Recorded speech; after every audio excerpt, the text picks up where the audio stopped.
आज के इस क्लास में हम कक्षा 6 के हिंदी से अध्याय 11 को बतलाएंगे और इसका नाम है सूरज भैया।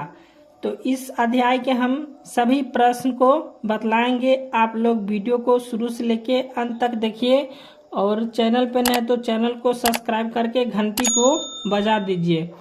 तो चलिए अब हम प्रश्न की ओर बढ़ते हैं। देखिए प्रश्न के कितना प्रश्न है इसमें देख लीजिए। यहाँ पे देखिए अभ्यास दिया हुआ है, सारे प्रश्न को हम बतलाएंगे 1 से लेके 5 तक इसमें है। उसके बाद पाठ से आगे का प्रश्न है, ठीक है। देख लीजिए पाठ से आगे का प्रश्न है, उसके बाद व्याकरण से प्रश्न, ठीक है। तो इन सभी प्रश्न को हम बतलाएंगे। तो यहाँ पे पाठ से प्रश्न है आपका। पहला प्रश्न है, सूरज भैया को जिंदा दिल क्यों कहा गया है? तो सूरज भैया को जिंदा दिल क्यों कहा गया? तो इसका उत्तर हम लिखेंगे कि सूरज भैया को जिंदा दिल इसलिए कहा गया क्योंकि वे दुबले पतले गरीब होते हुए भी मिलनसार, मजाकिया, हंसूर, दयालु तथा परोपकार करने में सदैव तत्पर रहते थे। तो इसलिए क्या है, सूरज भैया को जिंदा दिल कहा गया है। यहाँ पे लिखा हुआ है परोपकार। उसके बाद दूसरा प्रश्न है, लेन देन के व्यवसाय में सूरज भैया क्यों सफल नहीं हो सकते हैं? तो इसका उत्तर हम लिखेंगे कि लेन देन का व्यवसाय में सूरज भैया इसलिए सफल नहीं हो सकते थे क्योंकि उनमें तना करुणा दया थी, ठीक है। कि रुपया लेने वाला जब उनके सामने आंसू बहाने लगते थे तो दयावश उसे मूलधन भी नहीं मांगते थे। अतः ऐसा व्यक्ति लेन देन की व्यवस्था में कभी सफल नहीं होता था।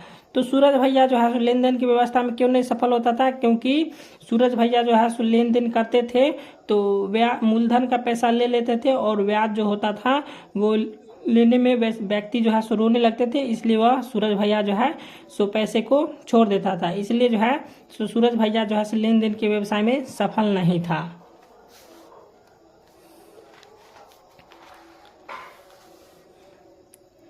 अब तीसरा प्रश्न है, चतुर फुर्तीले और काम काजू आदमी होते हुए भी सूरज भैया सुखी संपन्न क्यों नहीं रह सके? तो इसका उत्तर हम लिखेंगे कि सूरज भैया चतुर फुर्तीले और काम काजू आदमी होते हुए भी सुखी संपन्न नहीं रह सके क्योंकि सूरज भैया की दूसरे के काम से ही फुर्सत नहीं मिलती थी।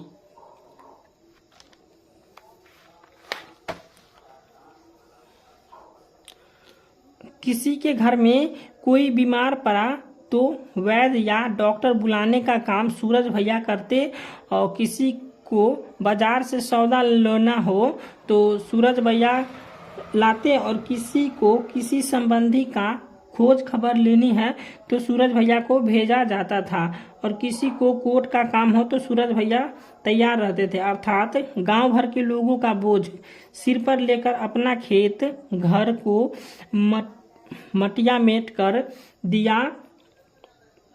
उसके बाद भला ऐसा लोग कैसे सुखी संपन्न होगा जिनका जीवन परोपकार में ही बीतता हो, ठीक है। तो ये हो जाएगा।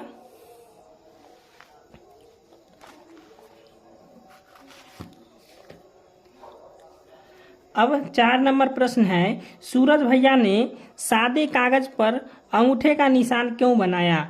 तो सूरज भैया ने सादे कागज पर अंगूठे का निशान क्यों बनाया? तो इसका उत्तर हम लिखेंगे कि सूरज भैया जैसे सूदखोर महाजन के कहने पर सादे कागज पर अंगूठे का निशान इसलिए बना दिया क्योंकि वे रुपये गांठ में बांध चुके थे। वे महाजन का व्यवहार से आश्चर्यचकित थे।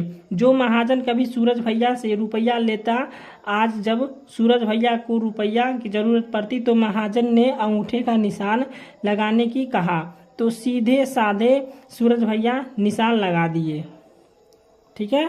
तो चलिए अब हम 5वां प्रश्न देखते हैं।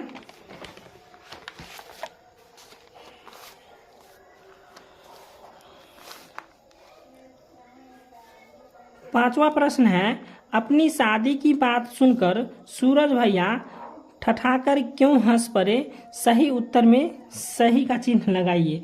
तो इसका सही उत्तर हो जाएगा इसमें घ। वह हंसकर बात टालना चाहते थे, ठीक है। तो ये हो गया इसका उत्तर। यहाँ पे ये हो गया घ का, इसका उत्तर हो जाएगा घ। ठीक है, ऐसे यहाँ पे हम लिख भी दिए हैं। ठीक है, अब पाठ से आगे का प्रश्न है आपका पहला, काजी जी दुबले क्यों? शहर के अंदेशे से यह कहावत सूरज भैया पर कहाँ तक चरितार्थ होती है? तो इसका उत्तर हम लिखेंगे कि सूरज भैया के पास इतनी संपत्ति अवश्य थी जितने से वे अपने परिवार एवं अतिथि सत्कार भी बड़े मजे में कर सकते थे। इसके बाद भी उनके शरीर की हड्डियां ढांचा जैसी दिखती थी। न खाने की चिंता, न अपने काम की। भर दिन परोपकार में व्यस्त होने के कारण ही अपना शरीर तो सुखा और साथ साथ जो है सो अपनी संपत्ति को भी खूब हानि दिया। इसलिए काजी जी दुबले क्यों? शहर के अंदेशे से यह कहावत उन पर चरितार्थ थी। ठीक है, उसके बाद दूसरा प्रश्न है, आप जोंक, खटमल और चिल्लर में सबसे खतरनाक किसे मानते हैं और क्यों? तो इसका उत्तर हम लिखेंगे कि हमारे विचार से चिल्लर, जोंक और खटमल से अधिक खतरनाक होता है। तीनों हमारा खून पीते हैं, लेकिन चिल्लर हमारे शरीर के खून को इतने धीरे से चूसता है कि हमें पता भी नहीं चलता है। वह हमारे शरीर में ही सटकर हमारा खून पीता है तथा वह हमारे खून को जैसे अपने रंग में शीघ्र बदल देता है।